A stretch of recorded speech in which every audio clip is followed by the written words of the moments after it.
예, 반갑습니다. 어쨌든 고맙고요. 예, 수학 강사 하시는 분인데 우연히 들어오신 것 같은데요. 예, 이제 4주 동안 우리 아이들의 진로 또는 학습 또는 진학의 문제에 대해서 이렇게 토크쇼식으로 예, 대화하고 상담해주는 그런 상담 방송이 목요일 날 오전 10시부터 11시 반까지 계속해서 진행될 예정입니다. 예, 적극적으로 좀 홍보 좀 해주시고요. 주변에 계신 분들한테도 좀 알려주셨으면 좋겠습니다. 자, 그러면 일단요, 이 진로 설정을 뭐 자녀가 했다면 뭐 사실 너무 행복하겠죠. 그죠? 근데 만약에 대다수의 아이들, 뭐 초등학교, 중학교, 고등학교, 예, 자녀를 둔 어머니시라면 어떨까요? 예, 이게 진로 설정이 쉽지는 않습니다. 아이가. 보통 진로 설정을 할 때 여러 가지 것들을 바라보죠. 여러 가지 것들을 가지고 진로 설정을 하는데 어떤 요소들을 보느냐? 보편적으로 이제 엄마들이 이렇게 얘기를 많이 하십니다. 엄마는 네가 하고 싶은 거 다 지원해 줄 수 있을 거야. 네가 하고 싶은 거 해. 응? 네가 하고 싶은 거 하면 돼. 응? 네, 이런 얘기들을 많이 하십니다. 네, 그쵸? 그런 게 이제 사실 제일 문제죠. 지금 여기 수학 강사님께서도 말씀을 하셨는데요. 현실 세계에서 애들을 지도할 때 꿈을 가지면 동기부여가 될 거야! 라고 말을 100번쯤 해도 애들을 귀뚱으로 안 듣는 게 문제라고 지적을 하셨는데요. 예, 100번 맞는 말씀입니다. 예. 그러니까 이게 참 왜 그러냐면요. 구체적인 경험이 없어서 그래요. 아이들. 꿈을 정해라. 네 꿈이 뭐냐? 네가 하고 싶은 걸 정해라. 이런 얘기를 합니다. 부모님들도 그렇게 말씀 많이 하신다니까요. 네가 하고 싶은 거 해라. 말하십니다. 그러면요. 아이들은 하고 싶은 걸 하겠죠? 아닙니다. 지가 하고 싶은 게 어떻게 알아요? 왜? 아이들이 본 경험한 세계가 사실 나이가 들어가면, 나이를 먹으면 좀 더 자기가 경험한 세계가 많아지겠지요. 그렇지만, 뭐 아직 중학생이다. 뭐 초등학교 5, 6학년이다. 중학교 1, 2학년이다. 뭐 이렇다면 사실 아이가 보고 듣고 느낀 세계가 굉장히 좁습니다. 그러니까 내가 뭘 좋아하는지 잘 몰라요. 그 단적인 예로 요즘 아이들 하면 다 뭡니까? 연예인 좋아하죠? 연예인 되고 싶어 하는 생각보다 많습니다. 왜 그럴까요? 아이들이 경험한 세계가 방송이 제일 빠르게 경험을 하지 않습니까? 그래서 그렇습니다. 예. 아이들이 그만큼 우리 아이들의 경험의 세계가 너무나 협소하다는 거예요. 네. 그래서 사실은 부모님들께서 아이들에게 해줄 수 있는 것은 뭐냐면 어릴 때 특히 초등학교 어머니들이 이렇게 계시다면 부탁드리고 싶은 게 있어요. 아이들과 함께 이것저것 많이 뭡니까? 경험을 시켜주셔야 돼요. 아이들에게. 사실 많은 어머님들이 그러세요. 많은 어머님들이. 예. 근데 그 경험을 할 때, 우리가 진로 설정을 할 때 맨 먼저 하는 게, 맨 먼저 쉽게 우리가 진로를 아이가 정할 수 있는 게 있는데, 그게 뭐냐면요. 진로 가계도를 한번 살펴보는 거예요. 진로 가계도. 이게 무슨 말이냐면, 일단 아이에게 누구나 다 엄마 아빠가 있겠죠. 엄마 쪽, 아빠 쪽 있죠. 엄마 아빠 쪽이 있습니다. 예. 엄마 아빠 쪽이 있을 때 엄마의 직업, 아빠의 직업만 우리가 보통 생각하는데 그게 아니고요. 할아버지, 할머니, 고모, 이모, 외삼촌, 삼촌 이렇게 주변에 있죠. 식구들의 어떤 가계도를 한번 살펴보십시오. 왜? 이 아이, 이 진로라고 하는 건 흥미적성 뭐 이런 것들이 고려되는 거 아니겠습니까? 그렇다면 실질적으로 유전적인 요인이 많습니다. 그 때문에 진로 가계도를 한번 그려보시는 게 좋아요. 그냥 생각하는 게 아니라 주도 면밀하게. 그분들이 대학을 전공하셨다면 어떤 전공을 선택하셨는지, 그리고 지금 현재 어떤 직업을 갖고 계시는지, 또는 직업뿐만 아니라 어떤 직무를 하고 있는지 회사에서. 예. 이런 것들을 한번 쭉 그려보세요. 그러면 우리 아이도 사실은 뭡니까? 그 범주 안에서 크게 벗어나지 않습니다. 자, 그건 객관적인 거고요. 또 주관적인 진로 가계도를 그릴 수도 있어요. 예를 들면 이런 게 있습니다. 우리 외삼촌이 공무원이야. 뭐 구급 공무원인데 너무 일하는 거에 대해 재미를 못 느껴요. 대신 일 끝나고 일찍 퇴근한 다음에 저녁 때 막 계속 친구들하고 모여서 뭐 합니까? 밴드를 만들어서 무료 공연도 다니고 길거리 공연도 다니고 뭐 홍대 앞에서 뭐 콘서트도 한다 그러고 막 이런 걸 한답니다. 그렇다면 그 우리 외삼촌에게는 뭡니까? 그런 기가 내재돼 있겠죠. 그러면 그런 영향력을 뭡니까? 우리 아이도 받을 수 있다는 거죠. 예. 그래서 부모님들한테 진로 가계도를 좀 주도 면밀하게 객관적인 가계도도 그러겠지만 주관적인 심리적인 우리가 옆에서 바라본 관찰한 그런 가계도를 통해서 한번 해보는 것도 괜찮아요. 네. 그리고 어른들 있죠. 할아버지 할머니들도 이 가계도를 그릴 때 어떻게 그려주시면 좋겠냐면 어른들은 지금 뭐 은퇴한 아이들이 좀, 은퇴한 아이, 죄송합니다. 예, 은퇴하신 분들이 좀 있죠. 그죠? 회사에서 은퇴해서 이제 실버 세대의 삶을 살고 계시는 분들이 계시는데, 그런 분들이 이제 노후에 어떤 삶을 살고 계시는지, 이런 것도 한번 생각해 보실 필요가 있습니다. 예, 봉사를 좋아하시는 이런 분들이 있죠. 이런 분들은요, 봉사활동 많이 하십니다, 실제로. 예. 그런 분들은 그런 데에서 보람을 느끼고요. 나이가 드셔서 그런 게 아닙니다. 남하고 함께하고 남에게 베푸는 데 있어서의 예, 행복감을 느끼시는 분들. 네. 꼭 직업만이 아니래요. 어떤 분은요, 저는 이런 분도 있어요. 선생님이세요. 근데요, 사교육 선생님이십니다. 사교육 선생님이신데, 앉아서 매일 쉬는 시간마다 주식하세요. 돈도요, 주식으로 더 많이 벌어요. 예. 요런 주관적인 상황들 있죠. 이런 주관적인 상황들까지도 고려해서 이 진로 가계도를 한번 그려보시기를 부탁을 드리고 싶습니다. 그러면 우리 아이가 어떤 걸 좋아할 것인가가 좀 보여요, 그림이. 그래서 어릴 때, 초등학교 때, 뭐 중학교 때, 고등학교 때 어떻습니까? 예, 이럴 때 있지 않습니까? 예, 그렇습니다. 아이한테 계속 뭡니까? 특히 어린 시절 때는요, 경험을 시켜주면 됩니다. 그 분야. 예. 집안에 음악가가 있어요. 그럼 음악 쪽으로 막 음악 콘서트도 보내주고 또 뭡니까 클래식 그죠 연주회도 가보고 했을 때 아이가 좋아하는 쪽 있죠. 그쪽으로 이제 진로 가능성이 있겠구나라고 심어주시면 됩니다. 다양한 경험이 중요한 거죠. 예. 지금 우리 수학 강사님께서는 난 신흥년 방송하는데 그러니까 방송에 끼지 있는 것이죠. 남한테 드러나는 끼가 있는 분이시죠. 그럼 만약에 나중에 자녀가 생기신다면 자녀도 아마 그런 끼를 내재될 수 있는 가능성이 좀 있겠죠. 그죠? 그래서 손쉽게 아예 진로를 설정하는 좋은 쉬운 방법으로는 바로 뭡니까? 진로 가계도를 활용할 수 있는 방법입니다. 예. 그래서 그걸 통해서 아이가 무엇을 좋아할 것인가 생각하면서 경험을, 특히 초등학교 때는 경험을 많이 시켜주시는 게 좋을 것 같습니다. 아, 애가 있으시군요. 애가 좀 끼가 있습니다. 네, 그러면 좋죠. 예. 그 끼를 이제 어떤 식으로 발산해 줄 것인가. 단순하게 뭐 연예인 쪽에서 방송에서 뭐 연기자로서 할 것인가? 아니면 스텝으로 할 것인가 이런 식으로 해서 그쪽 방면으로 아빠가 됐든 엄마가 됐든 관심이 있으시면 예 그쪽 방면으로 좀 이렇게 아이를 경험을 시켜주시면 아이가 좋아하면 꽂힙니다. 빡 꽂힙니다. 예. 근데 이제 우리가 이 진로를 설정한 다음에 진로 가계도를 많이 활용하신다고 쉽게 말씀을 드렸잖아요. 이제 두 번째가 뭐가 있냐면 주의할 사항이에요. 사소한 말 한마디를 주의해요. 사소한 말. 그게 뭐냐면 아이들한테 아이가 뭐 관심이 있어. 예를 들어서 지금 뭐 우리 수학 강사님 말씀하신 것처럼 애가 뭐 방송이나 뭐 춤추는 걸 좋아해서 막 집에서 못 추는 춤을 추고 있습니다. 그럼 이제 부모님들은요, 보기 싫거든요. 그래서 뭐라고 말씀하시죠? 야, 그만 너 가서 공부나 해.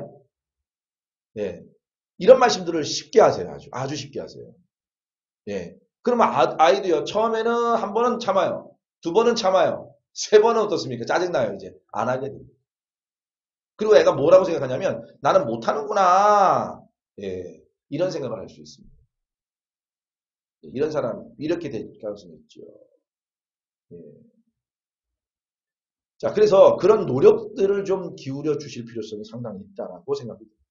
그렇지 않다면 실질적으로 예, 아이들한테 예, 우리가 도움을 주기가 어려워요. 예. 자, 부탁의 말씀 좀 드리고요. 그래서 아이들한테 사소한 거 있죠. 사소한 것들에 대한 어떤 핀잔, 아예 용기를 꺾는 행동들, 이런 행동들은, 이런 말들 있죠, 이런 말들. 이런 말들은 좀 주의를 해야 돼요. 나중에 아이가요, 생각해보면, 난 이걸 잘한 줄 알고 했더니 엄마 아빠가 못하게 해. 야, 그 돈도 못 벌어. 아이가 그림을 그린답니다. 야, 화가 뭐해서 먹고 사냐? 네 그림 누가 사겠냐? 이런 하찮은 말들 있죠. 지나간, 사실적인 말이거든요. 그럼 아이는, 그림 벌면 못 먹고 사는구나. 이렇게 생각합니다. 아이가 야구 선수가 된다고 합니다. 뭐라고 그러죠? 야, 너 부상당하면 어떡하려고 그래? 그러다가 그러면 인생 마시는 거야. 이렇게 보니까 쉽게 얘기합니다.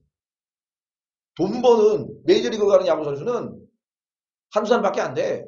그럼 아예 길을 뭡니까? 꺾는 거죠. 그죠?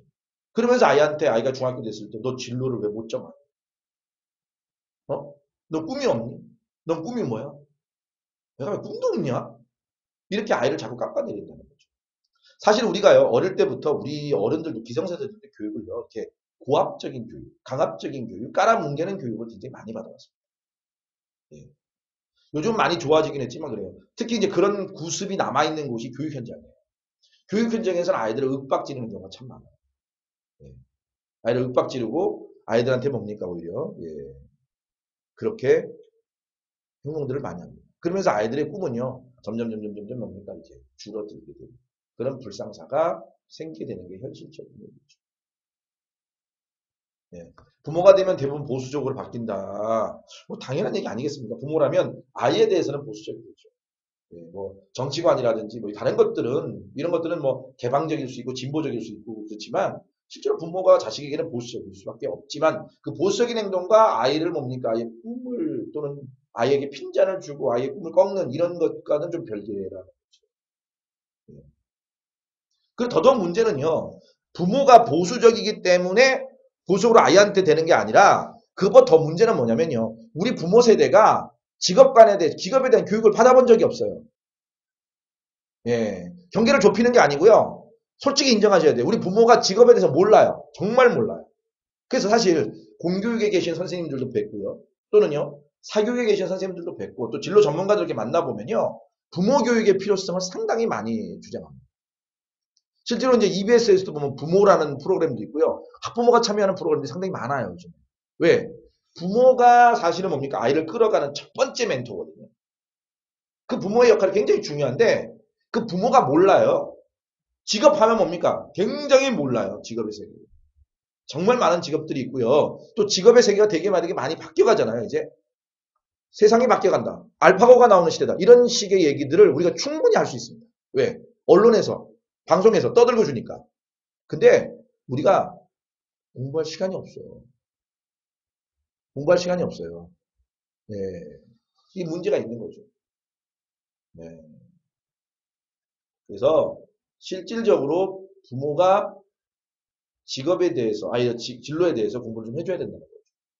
근데 부모도 역시 전문가가 아니라 모든 뭐 10만 개 얘기도 나오는데 10만 개 이상의 직업 할 필요 없어요. 아까 말씀드린 것처럼 가족의 진로 가계도를 한번 보면서 그쪽 분야에 대해서 좀 알아볼 수 있습니다. 금방. 누구보다도 금방 알 수 있죠. 부모님도. 그쪽 세계에 발을 담그고 있으니까. 그러니까 그쪽 세계에 대해서부터 아이가 가지는 세계에서부터 관심을 가져주면서 아이에게 가이드를 해준다면 아이가 진로 실정에 상당히 많이 도움이 될 겁니다. 예.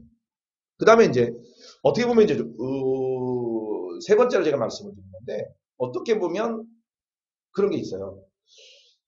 이제 직접적인 체험은 이제 어릴 때 많이 다닐 수 있죠. 근데 이제 중학교 때까지 그럴 겁니다. 아마 간접적인 체험도 많이 필요합니다.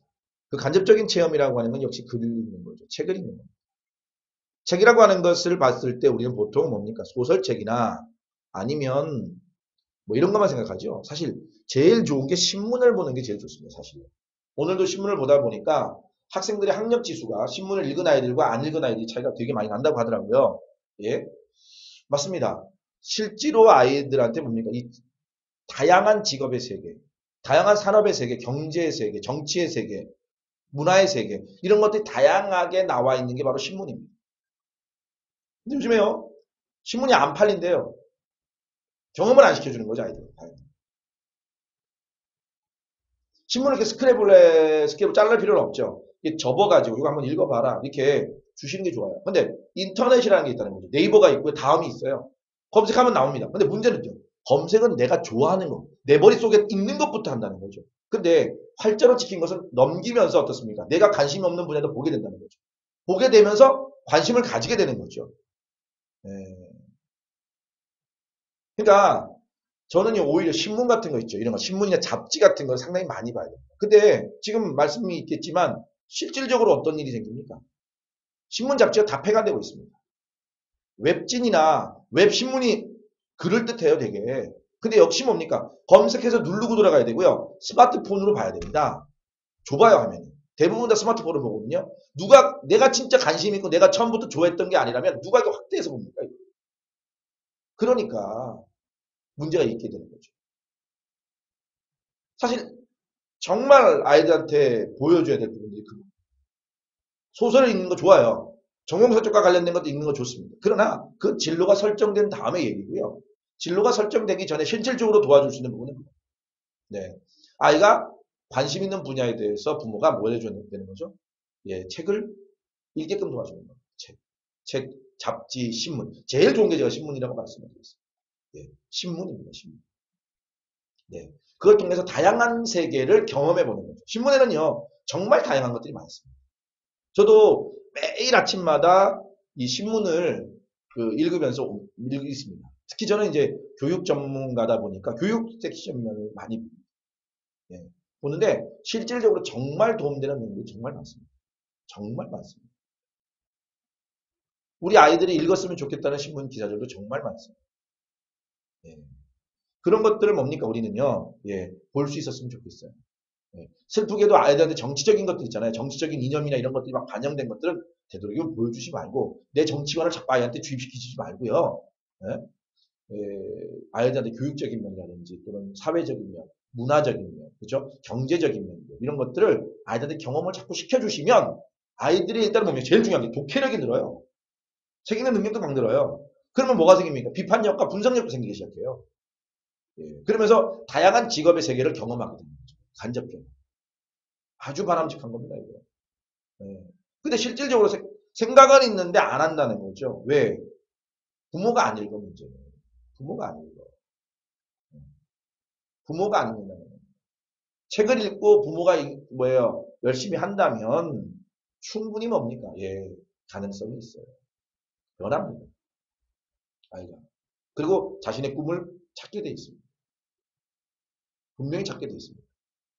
내가 뭘 좋아하는지. 그러면 자, 이런 방법들을 찾는 방법이 있고요. 그 다음에 이제 또 이런 방법이 있죠. 뭐가 있습니까? 이제 마지막으로 제가 생각한 진로를 설정하는 어떤 심리적인 부분이죠. 아이가 어떤 데 관심을 가지고 있는가인데요.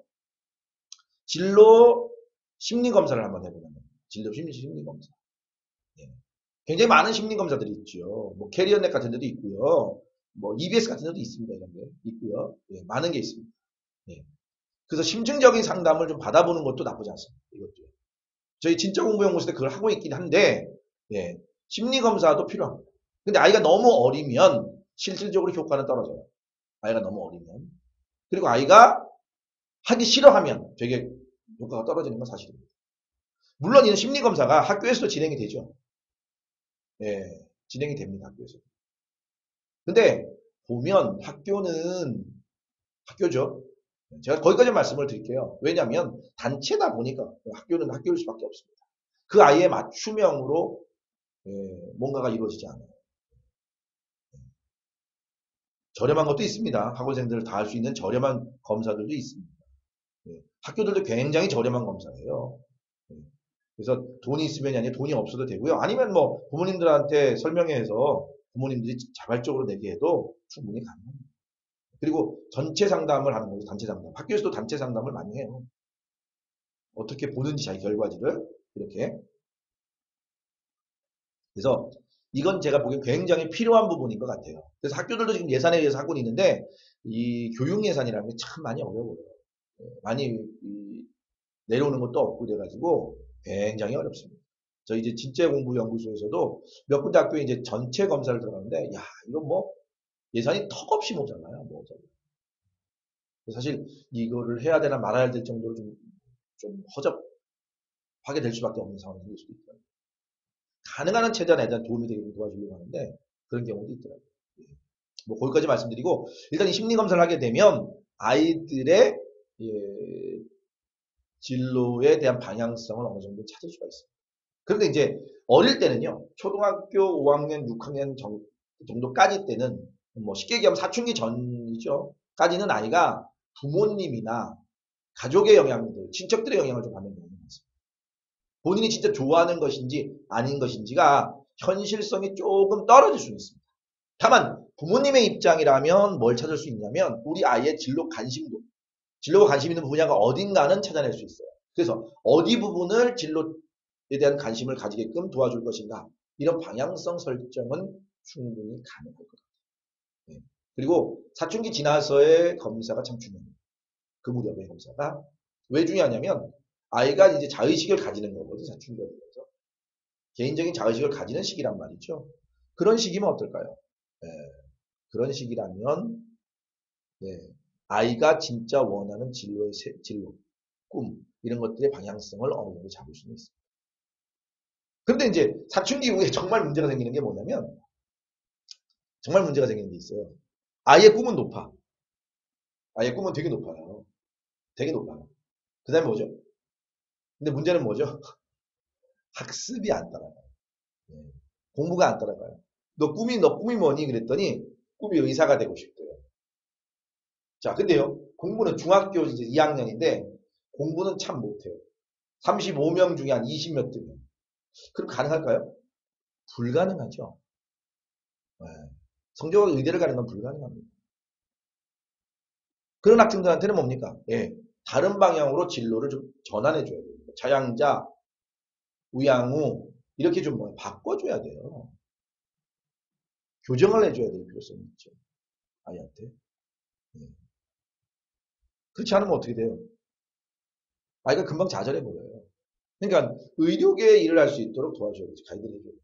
의사가 안 된다면 간호사가 된다든지, 간호사가 힘들다면 뭐랄까요? 임상병리사가 된다든지, 물리치료사가 된다든지, 이런 식으로 아이의 방향성을 조금씩 수정해줘야 돼요. 그리고 그것이 이제 아이가 사춘기를 넘어가게 되면 뭐가 있어야 되냐면 학교에 대한 안내까지 같이 있어야 돼요. 학교에 대한 안내. 무슨 학교? 고등학교나 대학에 대한 안내까지 같이 있어요. 사실 제일 안타까운 경우가 이런 경우예요. 아이를 지도하면서 네, 아이가 이런 경우가 있더라고요. 자기가 이제 뭔가를 이게 진로를 정했습니다. 정했는데 그 진로가 안 된다는 거죠. 그러니까 포기를 하는 거죠. 포기를 하는 거죠. 포기를 하니까 안 된다고 원망을 합니다. 왜 공부를 안 시켰냐? 부모님 원망을 합니다. 네. 문제가 심각하죠, 이렇게 되면. 그죠? 가정의 갈등도 되고요. 또 심지어 그런 상황 속에서는 자기는 내신 때문에 대학을 못 가니까 자퇴를 할 겁니다. 뭐 이런 경우도 생기게 됩니다.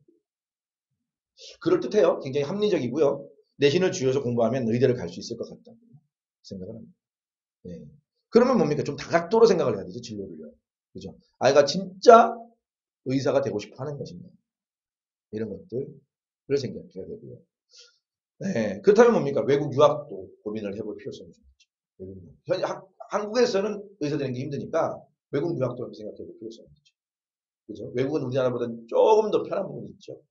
그리고 우리나라 의학전문대학원처럼 일반적으로 뭡니까? 생물학이라든지 유전공학이라든지 이런 전공해서 예, 학부를 보낸 다음에 대학원 과정에서 의학을 공부하는 그런 구조가 되어 있는 학교들이 많거든요. 미국도 그렇고요. 그런 식으로 진로를 고민해 보는 것도 나쁘지 않은 방법이죠. 예. 또 아이들이 제일 많이 생각하는 게 방송 쪽에 진출하고 싶어 합니다. 뭐 기자가 되고 싶다거나 아니면 PD가 되고 싶다거나 요즘 뭐 흔히 볼 수 있는 거니까요. 그런데 성적은 안 됩니다. 예. 참 낙담 많이 하죠, 아이들이. 그리고 정말 문제가 있는 아이들이 뭐냐면 내가 방송 쪽에 연예 쪽에 가려면 무조건 신문 방송학과를 가야 된다고 생각하는 게 생각보다 많아요. 그러니까 학교에 대한 안내가 미리미리 빨리 있어야 돼요. 방향성 설정이 빨리빨리 이루어져야 돼요. 그래서 지금 진로 교육 있죠, 진로 교육. 진로 교육이 상당히 뭡니까? 효율적으로 잘 이루어져야 되고 있고요. 이루어져야 된다고 생각하고 있고요. 또 지금 진로 교육을 하는 건 맞아요. 아이들의 어떤 시간성 낭비나 또는 아이들이 앞으로 미래 사회에서의 어떤 경쟁력 확보나 또 아이들이 어떤 덜 괴롭게 공부를 하려는 측면에서 봤을 때 상당히 도움이 많이 될 겁니다. 그래서 지난번에 제가 저희 밴드에도 올렸는데 진짜 공부 밴드 아시죠? 이 밴드에도 올렸는데 자유학기제 같은 거 있죠. 자유학기제. 중학교 1학년들이 자유학기제 한다고 하잖아요. 그 자유학기제 같은 게 초등학교에도 생기고요, 이제. 예. 그 다음에, 그죠? 중학교에도 생기고요. 중학교 당연히 있죠. 고등학교에도 생기고요. 예. 집중학년 집중학기제라고 해가지고요. 이제 시범 운영이 시작된다고 합니다. 예. 심지어 뭡니까? 뭐예요? 심지어 뭐까지? 대학교까지도 뭡니까? 이렇게 진로 교육에 대한 집중학년, 집중학기제가 생긴다고 합니다. 예. 어떻게 보면 굉장히 바람직한 거고요. 정부 입장에서 봤을 때 왜 이렇게 복잡하게 입시를 자꾸 끌어가려고 하느냐? 아이들의 교육을 이렇게 생각하는데 아니에요. 맞는 겁니다. 앞으로는 진로 교육, 직업 교육, 직무 교육이 교육의 트렌드가 미래 사회는 될 거예요. 예. 그렇게 돼야 되는 겁니다. 그래서 아이들이 실제로 국가에서 정하는 자격증이라든지 국가에서 어떤 직무를 행하기 위한 어떤 뭡니까? 공부하기 필요한 어떤 자격 요건들을 갖추는. 그렇죠? 그런 것들을 먼저 배우는 게 먼저예요. 국어, 영어, 수학, 미적분 할 줄 아는 거 다 필요한 게 아니거든요. 네. 그죠? 자기에게 필요한 직무에 필요한 것들을 집중적으로 이수하고 배우는 그러한 그 교육이 선행되어야 돼요. 다 석박사가 될 게 아니거든요. 예. 그런 교육이 이제 이루어진다고 하니까 사실 기대도 해보고요. 또 그것이 입시에 어떻게 접목이 될 것인가. 이런 부분들도 우리가 고민을 좀 많이 해봐야 될 시점인 것 같습니다. 그러나 저는 개인적으로 방향성 자체는 굉장히 맞고요. 올바르다고 생각합니다. 맞고 올바르다고 생각합니다. 그리고 이것이 우리 자녀들을 위해서 바람직한 방법이라고 생각합니다. 네. 안녕하세요. 그래도 빅님인가요? 예, 오셔서 반갑고요. 네. 어쨌든 그렇게 이제 아이들을 진로 상담을 통해서 아이들 진로 설정을 해주는 게 좋을 것 같습니다. 그런데 우리가 이제 진로를 생각할 때 제일 많이 고려하는 게 뭐냐면 흥미를 고려를 많이 해요. 네가 좋아하는 게 뭐냐. 네. 인생 공부 어렵죠. 만만치 않습니다. 어머니신지 아버님이신지 잘 모르겠지만 사실 인생 살아가는 거 예, 내일을 모르는 게 인간 아닙니까? 하지만 우리 아이들이 좀 더 슬기롭게 또는 행복하게 살기 위해서 좀 우리가 예, 고민을 많이 해보자는 거죠. 예. 자, 일단 아이들은 이제 마지막으로 제가 이제 말씀을 드릴 부분들은 뭐냐면 아이들을 공부를 할 때 진로 설정을 할 때에 우리가 제일 고려해야 될 게 첫 번째가 흥미입니다. 맞습니다. 두 번째가 가치관도 고려해야 됩니다. 아이가 어떤 가치관을 좋아하느냐.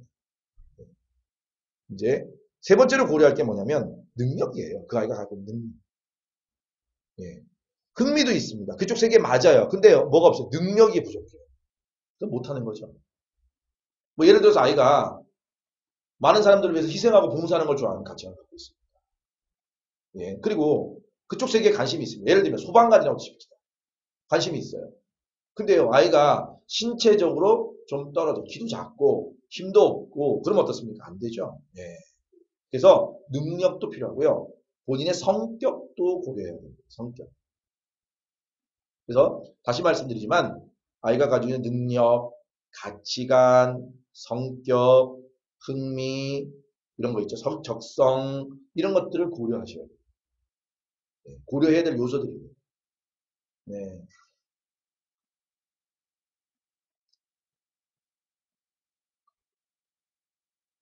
네, 구체적으로 조금만 더 적어 주시겠습니까? 밑에. 네. 초등학교 5학년 여자아이인데 아이는 아니라지만 제가 생각할 때 동화 작가라면 참 맞을 것 같다는 생각을 갖고 있어요. 혹시 동화 작가 관련 대하고 뭐가 끝났는데요.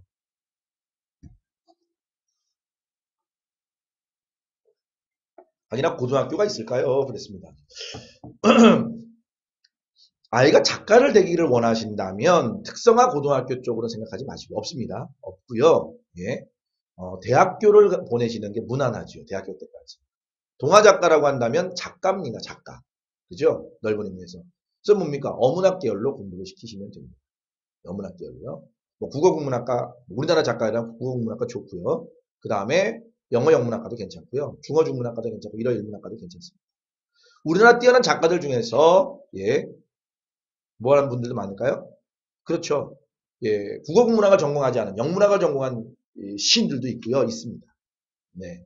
그러니까 아이가 작가가 되기를 원한다면 작가가 되게끔 대학을 인도하시는 게 더 빠를 거라고 봅니다. 네. 그리고 어문학 계열은요, 웬만한 좀 4년제 대학들 다 갖고 있죠. 대학. 예. 그러니까 아이가 제일 중요하게 생각할 것이 뭐냐면 습작 활동이에요. 습작 활동. 연습하는 거죠. 글씨 쓰는, 글 쓰는 거. 이런 활동들을 하기 좋습니다. 생각보다 여학생들이라면 여자아이 같은 아이들은 이런 것들을 되게 좋아할 거예요. 예, 그러면 이제 뭐 시에서 체제하는 백일장이라든지 이런 데도 동참을 많이 시켜주면서 아이가 자꾸 자신에 대해서 자신감을 가질 수 있도록 도와주는 게 중요합니다. 그리고 실제로 뭡니까? 책을 많이 읽게 도와주셔야 돼요. 아마 동화 작가가 되겠다면 책은 많이 좋아할 것 같아요, 아이가. 네. 네. 웹툰 작가도 맞습니다. 근데요, 이 착각을 하시는 게 뭐냐면 우리 웹툰 작가들 그림을 그리잖아요. 예. 그림을 그리는 것보다는 스토리 작가가 더 중요해요. 요즘에는요. 스토리가 진짜 컨텐츠거든요. 거기서 컨텐츠를 보고서 자기가 뭡니까? 그림을 그리는 거기 때문에 컨텐츠가 훨씬 더 중요합니다. 그래서 저는 아이가 지금 아직 어리기 때문에 만약에 웹툰 쪽보다는 그림 쪽보다는 스토리 쪽으로 아이한테 시키시는 게 더 맞습니다. 만약에 아이가 웹툰 그림만 그릴 줄 안다면 스토리 창작의 능력이 부족하다면 아이가 뛰어난 웹툰 작가가 되기는 어려워요. 그리고 항상 남의 컨텐츠를 바라보는 사람밖에 되지 못해요. 진짜 창조사회, 창조경제사회에 창의력을 가진 컨텐츠를 만들어낼 능력이 떨어집니다. 근데 아이가 지금 동화 작가라고 표현했기 때문에 저는요, 충분히 스토리 작가가 될 수 있는 가능성이 있다고 봅니다. 거기다가 그림 그리는 걸 좋아한다면 어느 정도 뭡니까? 그림을 본인이 그릴 겁니다. 자꾸. 예. 그렇기 때문에 늘어날 거예요. 그리고 대학 가서나 아니면 고등학교 때, 뭐 이럴 때 아이들한테 이렇게 시키시면 됩니다. 이렇게 되면 만약에 이거를요, 잘못되면 뭘로 가냐면 아이를 애니메이션 학원으로 보내는 경우가 있어요. 그러면 기계적으로 만화만 그리는 사람이 될 수가 있어요. 잘못하면. 그래서 오히려 창의력이 있게끔 아이가 글을 좋아하고 그리는 걸 좋아한다면 그리는 쪽으로 먼저 포인트를 두는 게 좋습니다. 그림은요, 적당한 그림은 아주 막 뛰어난 그림은 아닌데 적당한 그림은요, 기술이라고 그러더라고요. 기술. 디자인하고요, 이런 쪽은 기술인 부분이 되게 많대요. 기교적인 측면. 그래서 그거는 몇 달을 배우고 몇 년을 배우면 해결될 부분이랍니다. 그런데 아이가 갖고 있는 창작 능력은요, 어릴 때부터 길러줘요. 그래서 지금은 아이가 창작 능력을 기를 수 있는 시점으로 아이를 끌고 가시는 것이 맞을 것 같아요. 그래서 남의 책은 창작에 제일 빠르면 뭐 글을 쓰는 거라고 생각하는데요. 그게 아닙니다. 모방입니다. 모방. 모방이에요. 모방. 즉 다시 말하면 남의 글을 많이 읽는 겁니다. 남의 글을 읽어보는 거예요. 자꾸. 모방을 통해서 그 형식을 배우고요. 그걸 배우는 거기 때문에 모방을 시켜보시는 게 제일 좋습니다. 어릴 때는. 네. 그럼 아이가 비슷하게 따라서 자꾸 글을 써요. 누가 봐도 이건 모방이야. 네. 하지만 아이기 때문에 상관이 없거든요. 또 혼자 하는 거기 때문에 뭐 저작권 문제도 없고요. 집에서 엄마 아빠 보는 거기 때문에 전혀 뭐 그런 거 타치 안 받습니다. 그러니까 그런 모방 작업을 아이한테 많이 시켜주시면 좋습니다. 그리고 이제 고초등학교 5학년이니까 이쯤 돼서부터는 뭐 각종 백일장이라든지 이런 데도 내보내는 것도 좋고요. 예. 그리고 학교 뭐 초등학교도 있는지 모르겠는데 교지반이라는 교지 있죠, 학교 잡지 만드는 반에 이제 서 활동하게도 만들어주고요. 중학교 가면 학교 신문반 같은 것도 있거든요. 또는요, 그러니까 아이가 아직 어려서 동화 작가라고 말할 수는 있어요. 동화책을 많이 접할 나이였기 때문에 방송 작가가 되겠다고 할 수도 있습니다. 방송 작가가 될 수도 있고요. 또는 광고 작가가 될 수도 있습니다. 광고 스토리 기획하는 거 있죠. 네. 광고 스토리 기획도 가능합니다. 그래서 광고 스토리 기획도 가능하고요. 또는요, 영화 기획, 영화 작가도 있죠. 시나리오 작가. 예. 이쪽으로도 갈 수가 있습니다. 그러니까 아이가 접한 세계가 동화기 때문에 동화 작가라고 얘기할 수 있는 거죠. 근데 만약 작가적인 게 있다면 충분히 그쪽으로 갈 수 있습니다. 상업적으로도 금전적으로도 상당한 수익을 올릴 수 있는 그런 작가들이 시나리오 작가나 광고 작가들. 예. 그런 쪽으로 아이를 뭡니까? 가이드를 좀 해보신다는 것도 재밌을 것 같아요. 그래서 실제로 뭐 기회가 되신다면 광고 찍는 데라든지 영화 찍는 데 있잖아요. 우리 뭐 동네에서도 영화 가끔 찍습니다. 저희 이제 일산 쪽 같은 경우는 MBC가 있어서 막 드라마도 찍고 이런데 근데 같이 구경도 좀 하면서 작가들의 역할도 좀 배우고 그렇죠? 해보는 것도 나쁘지 않을 것 같습니다. 네. 그런 것들이 아이들한테 어떤 동기부여가 되고요. 실제로 그 동기부여가 된다면 아이가 어떤 대학이 뭐가 있는지, 네. 어떤 대학을 진학해야 되는지 스스로가 자꾸 알려고 노력할 겁니다. 네. 아주 좋은 질문을 해주셨고요. 예. 아이가 지금 흥미도 있고요. 적성도 있고 가치관도 어느 정도 맞을 것 같은 생각이 드네요. 지금 그 친구는요. 예. 그러면 적극적으로 아이한테 해주시고요. 절대 엄마들은 그래 작가가 하면 뭐예요? 뭐만 생각해요? 소설가만 생각합니다. 또는 시인만 생각해요. 야 어떻게 먹고 사니? 야 아빠들이 그럴 수 있거든요. 아닙니다. 엄청난 컨텐츠예요. 우리 막장 드라마 잘 쓰시는 우리 드라마 작가 있으시죠? 김수현 작가님이라고요. 그죠? 예. 어마어마하답니다. 연봉이. 어마어마하답니다. 우리들한테는 참 재미를 주시고요. 그렇죠? 또 깜놀하게 만들어 주시는 분이잖아요. 예. 그것 때문에 엄청나답니다. 예. 돈 버는 게. 이게 왜 그렇게 힘이 생길까요? 저는 사람들이 이공계가 직업이 많다고 이공계로 갑니다. 그 월급쟁이거든요. 근데 창작 능력과 창의 능력이 많은 아이라면 그 아이가 인문계 쪽으로 가는 게 더 좀 맞다고 봐요. 왜? 원천적인 근원은 어디서 옵니까? 인문학에서 오거든요. 상상력은. 예. 그러니까 어머니들한테 저는 인문학을 전공하는 것에 두려워하지 말라고 저는 말씀을 드리고 싶어요. 대신 아이들을 가이드를 잘해주고요. 아이가 뭡니까? 예. 네. 필요합니다. 이런 질문 좋네요. 아이디어는 훌륭한데 글은 아직 잘 못 써요. 교육이 좀 필요할 것 같은데 도움받을 수 있는 곳이 있을까요? 그랬습니다. 예. 뭐 주변에 학원도 많고요. 또 학교 뭐 방과후 수업도 굉장히 많죠. 예. 도움을 받으시면 되는데 한 가지 여기서 우리가 버려야 될 편견이 있어요. 뭐냐면 글이라고 하는 것은요. 딱 그런 게 있습니다. 뭐냐면 아이가 못하는 것을 첨삭이라는 걸 통해서 지적을 하면 안 됩니다. 가르침은 있어야 되는데 뭐가 있으면 안 됩니까? 지적이 있으면 안 돼요. 지적이.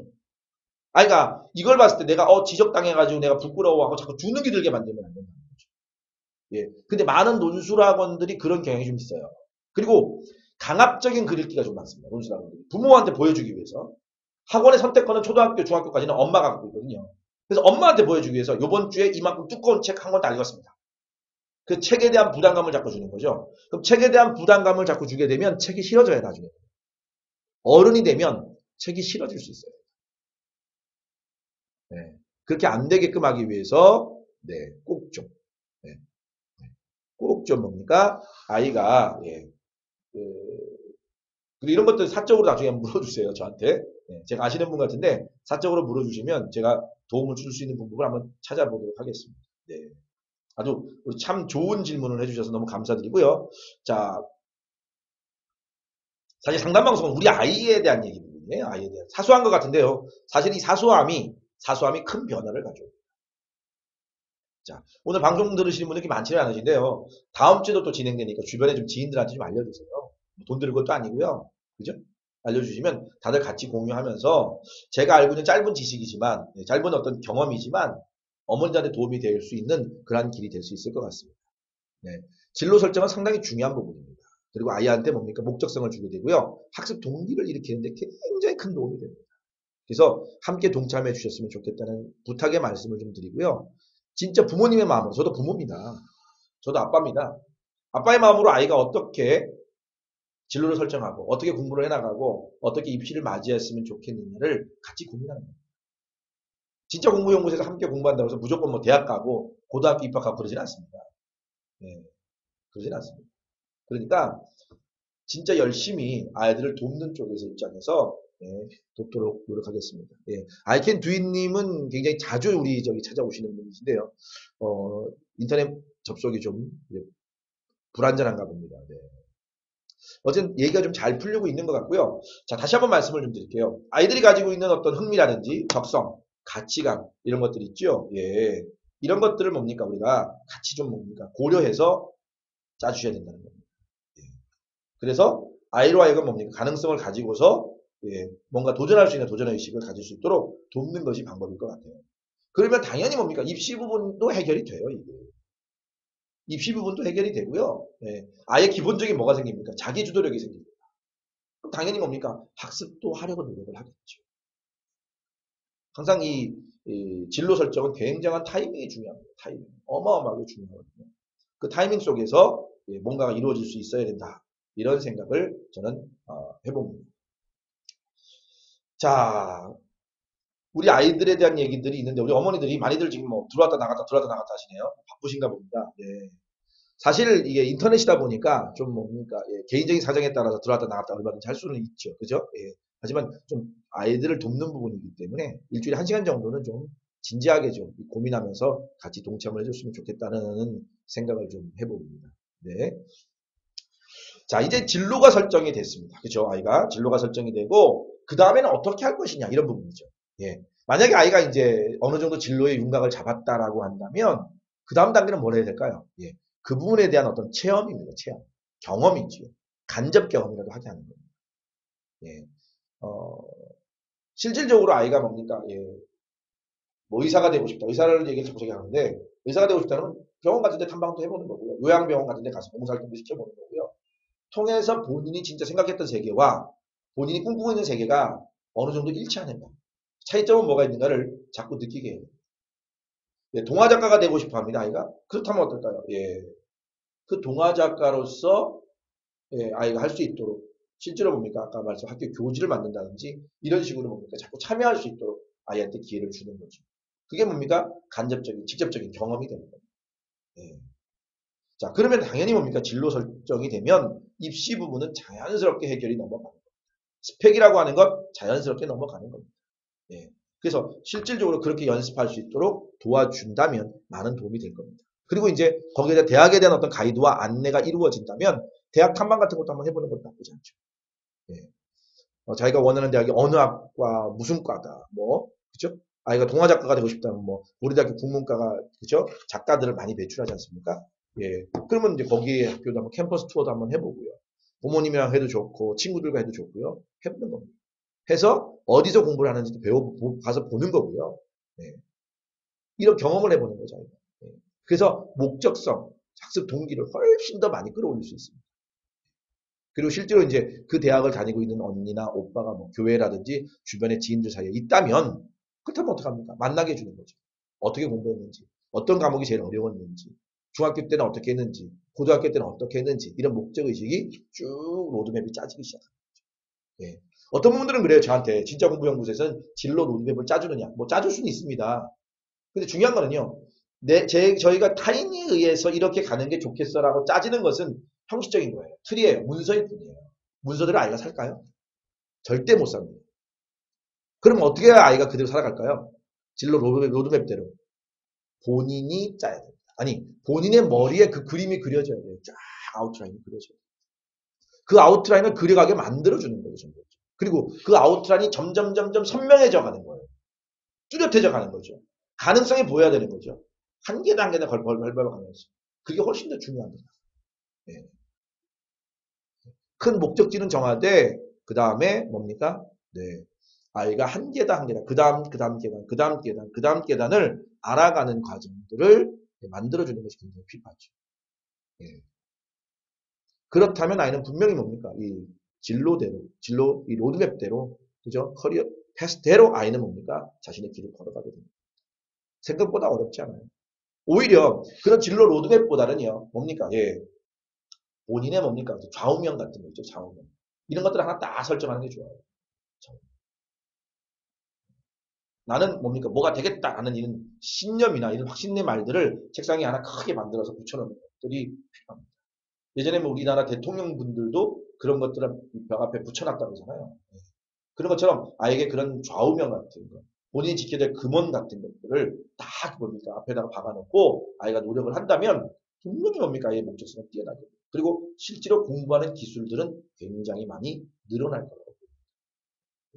그래서 부모님들한테 부탁의 말씀을 드리는 것은 아이가 진로를 설정한 다음에 그 다음 단계, 그 다음 단계 나아갈 수 있도록 만들어줘야 됩니다. 일부러 뒤를 돌아볼 필요는 없어요. 뒤를 돌아볼 필요는 전혀 없습니다. 없고요. 한 계단 한 계단 나아가면 됩니다. 네. 한 계단 한 계단 나가게 되면 아이는 분명히 그 자리에 가 있을 거라고 보여요. 특히 이제 아이가 나가는 과정 속에 어떤 작은 좌절이 있을 거예요. 예를 들면 뭐 중간고사 시험 이제 얼마 안 남았는데 그 중간고사 시험을 못 봤어요. 좌절하겠죠. 나 이 꿈은 못 이룰 것 같아. 예. 그때 보다듬어주고, 감싸주고, 일으켜 세워주고 하는 역할이 바로 부모님의 역할이죠. 예. 그리고 선생님들의 역할입니다. 그런 역할들을 해줘야 되고요. 아이가 요즘에 이제 특히 이제 이 공부를 할 때 있어서 수행평가가 이제 강화되는 시점이죠. 많이 힘들 겁니다. 공부하랴. 특히 공부하기 위해서 요즘에 사교육을 많이 다니는 아이들 같은 경우는 시간적으로 시간이 안 나와요. 학원들이 이 수업 시주 맞추다 보니까 이게 그래야 수강료가 나오니까 이게 애들 많이 붙잡아요. 그러니까 시간이 절대 안 나와요. 아이들. 예. 그래서 실질적으로 아이들한테 뭡니까? 예. 이 수행평가 같은 게 되게 부담스럽고 그런 걸 서포팅할 수 있는 프로그램들. 이런 프로그램들을 통해서 아이가 자신의 진로에 대한 꿈, 내신에 대한 학습에 대한 서포팅 이런 것들이 이루어져서 진로에 대한 어떤 목적을 계속 이루어져 나갈 수 있도록 꿈을 꿀 수 있도록 도와주는 게 부모의 역할이 아닌가 싶습니다. 저희 진짜 공부연구소에는 그런 도움들을 드립니다. 그래서 실질적으로 아이가 공부할 수 있는 동기부여와 이런 것들을 드리는 게 저희 진짜 공부연구소의 역할이고요.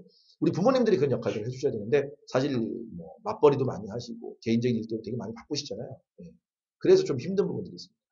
사실 분명히 아이가 목적성이 없고 진로 설정이 안 돼 있고 헷갈리는 아이들 보면 대부분 다 부모님이 맞벌이 하시는 경우가 확률이 훨씬 더 높아요. 부모님의 학력하고도 비례되는 게 있는데 그것보다 부모님이 아이한테 신경을 얼마큼 쓰느냐 안 쓰느냐가 더더욱 영향을 많이 미치는 것 같습니다.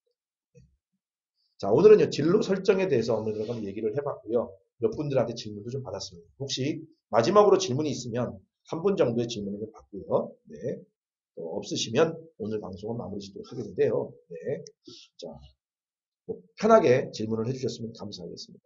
많은 분들이 들어오시긴 했는데 글들을 안 올리시네요. 부끄러우신가요? 네. 아니면 쑥스러우신가? 아니면 이 독수리 타법이라서 조금 힘드신가요? 네, 어떤지 모르겠습니다. 네, 질문을 좀 기다려보고요, 제가. 편하게 질문하셔도 됩니다. 1대1 상담이니까, 네.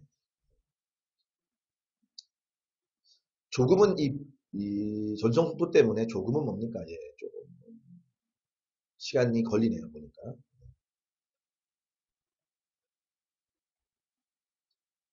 자, 그러면 뭐 특별하게 하실 말씀들은 없는 것 같고요. 일단 오늘 말씀드린 내용들을 좀 정리를 하면, 일단은 아이들의 진로 설정을 위해서는 뭐래나? 네, 진로 가계도를 먼저 활용을 해보라.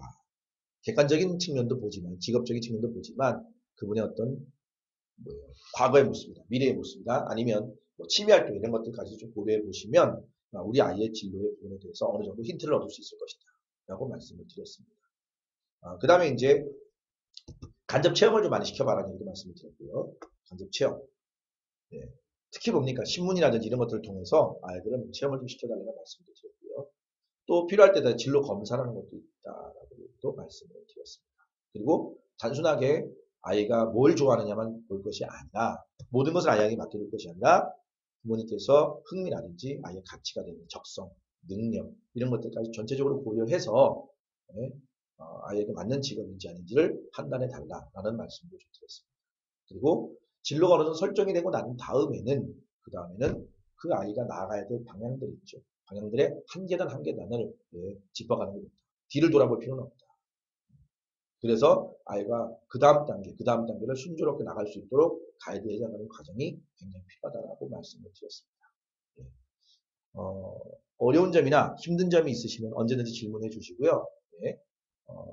저희 진짜 공부에서 열심히 돕도록 하겠습니다. 예. 오늘 방송 시청해 주셔서 감사하고요. 특히 참여해 주신 분들, 질문해 주신 분들께 진심으로 감사의 말씀 드리겠습니다. 예. 고생 많이 하셨고요. 다음 주에 또 다른 주제를 가지고 특히 이제 아이들의 이제 시험도 얼마 남지 않은데요. 자기주도 학습에 대한 부분들을 가지고서 다음 주에 만나보도록 하겠습니다. 우리 아이 자기주도 학습 어떻게 능력을 끌어올릴 것인가 이런 부분들에 대해서 말씀을 나누도록 하겠습니다. 많은 분들 주변의 지인들 소개해 주시고요. 예, 참여 부탁드리겠습니다. 감사합니다.